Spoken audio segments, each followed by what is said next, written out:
আজকে আমার লাইফের সবথেকে সস্তা স্মার্টফোনের রিভিউ করব। এই স্মার্টফোনের প্রাইস মাত্র ৬,৯৯০ টাকা। এই স্মার্টফোন কোনো জায়গায় ৫,০০০ টাকায় পাওয়া যাচ্ছে, আবার কোনো জায়গায় ৬,০০০ টাকায় পাওয়া যাচ্ছে। আপনারা অ্যাপেলের নাম শুনেছেন, স্যামসাংয়ের নাম শুনেছেন, কিন্তু এটা এমন এক স্মার্টফোন কোম্পানি বানিয়েছে যার নাম হয়তো বা আপনারা এর আগে কখনো শুনেননি। যাই হোক, এই স্মার্টফোনে আমরা গেম খেলে দেখবো, এর ক্যামেরা টেস্ট করব, তার আগে এটি আনবক্সিং করা যাক। এটার মডেল হচ্ছে ইমাম i12 ম্যাক্স। সো বক্সটি ওপেন করা যাক। আমার মনে হচ্ছে এর ভিতরে ফোন নেই। ও হ্যাঁ, এটা তো আমি আগেই বের করে নিয়েছি। যাই হোক, বক্সটি ওপেন করা যাক। একটি চার্জার পেয়ে যাবেন। ভাই, লাখ লাখ টাকা দামের ফোনে চার্জার দেওয়া হয় না, এই ফোনে চার্জার দেওয়া হয়েছে। এছাড়াও চার্জারের সাথে রয়েছে একটি কেবল। ভাই, আমি এটা কি দেখছি, এর সাথে ইয়ারফোনও দিয়ে দেওয়া হয়েছে। অন্য অন্য ব্র্যান্ডগুলো রেখে দেখে শেখা উচিত। ইয়ারফোনের পাশাপাশি কিছু ডকুমেন্টস এবং ওয়ারেন্টি কার্ড পেয়ে যাবেন। সর্বশেষে রয়েছে একটি ব্যাক কভার। এর সাথে কি যেন মিসিং মনে হচ্ছে, কি হতে পারে সেটা? ও হ্যাঁ, এটাতে তো সিম ইজেক্টর নেই। কেন? এটা কি এর রেয়ার প্যানেল কি আলাদা করা যায়? আচ্ছা, আমরা একটু দেখি। আমার তো মনে হচ্ছে ভাই এর রেয়ার প্যানেল আলাদা করা যায়। অনেকদিন পর আমি রেয়ার প্যানেল আলাদা করা ফোন হাতে নিলাম। প্রায় 2 থেকে 3 বছর হয়ে গেল। এটার ব্যাক প্যানেল আমরা আলাদা করব।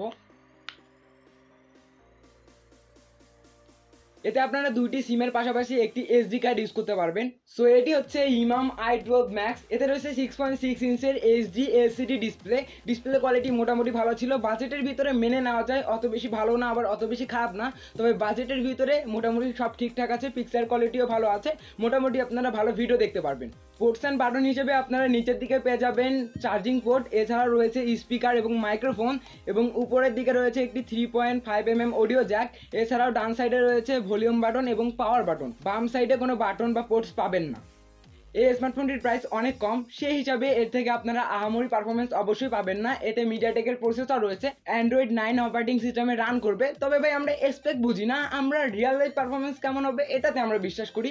সো এটাতে আমরা গেম খেলে দেখবো, আসলে কি এটাতে গেম খেলা যাবে?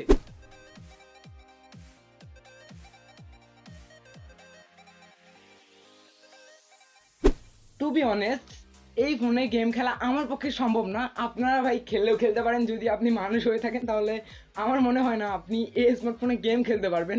ভাই, এত পরিমাণে ল্যাগ করছিল, এত পরিমাণে আটকে যাচ্ছিল, মনে হচ্ছিল যে একটা আচার দিই। এতে রয়েছে 3GB র্যাম এবং 32GB স্টোরেজ। আপনারা এসডি কার্ড ইউজ করে 128GB পর্যন্ত বাড়িয়ে নিতে পারবেন। যদি আপনি শুধু কলে কথা বলতে চান এবং মোটামুটি ভিডিও দেখতে চান, তাহলে হয়তো বা এর পারফরমেন্স আপনাকে সন্তুষ্ট করলেও করতে পারে। এতে রয়েছে 3700 mAh এর ব্যাটারি। এর থেকে মোটামুটি ভালো ব্যাটারি ব্যাকআপ পাওয়া যাচ্ছিল।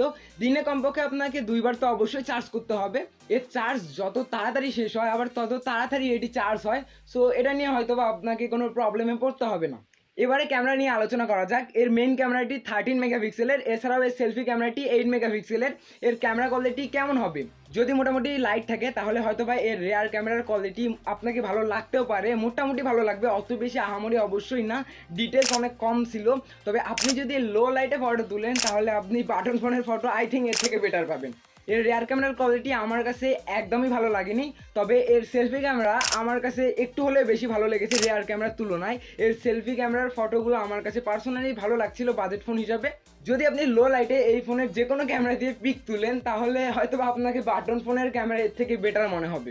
এতে ফিঙ্গারপ্রিন্ট রয়েছে, ফেস আনলক রয়েছে, এগুলো তো আমাদেরকে ট্রাই করতে হবে। তো এগুলো এখন আমরা ট্রাই করি। প্রথমে এটাকে আমরা ফিঙ্গারপ্রিন্ট ট্রাই করব। তো ফিঙ্গারপ্রিন্ট আমি দিয়ে দেই সবগুলারে, দেখি কেমন কাজ করে এর ফিঙ্গারপ্রিন্ট সেন্সরটি। সো ফিঙ্গারপ্রিন্ট আমি দিয়ে দিয়েছি। ফেস আনলক আমি এখন দিব না। ফিঙ্গারপ্রিন্ট মোটামুটি ফাস্ট বলবো, বাজেট হিসেবে আই থিঙ্ক বেটার কিছু। সো এবারে এর ফেস আনলকটি আমরা ট্রাই করব।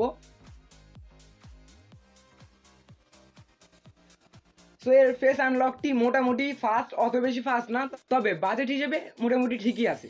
তো এই ছিল আজকের ভিডিও। এই ফোনটি আপনাদেরকে কেমন লাগলো, ভিডিওটি আপনাদেরকে কেমন লাগলো, অবশ্যই কমেন্ট সেকশনে জানিয়ে দিবেন। আজকে এখানেই বিদায় নিচ্ছি, দেখা হচ্ছে নেক্সট কোনো ভিডিওতে। আল্লাহ হাফিজ।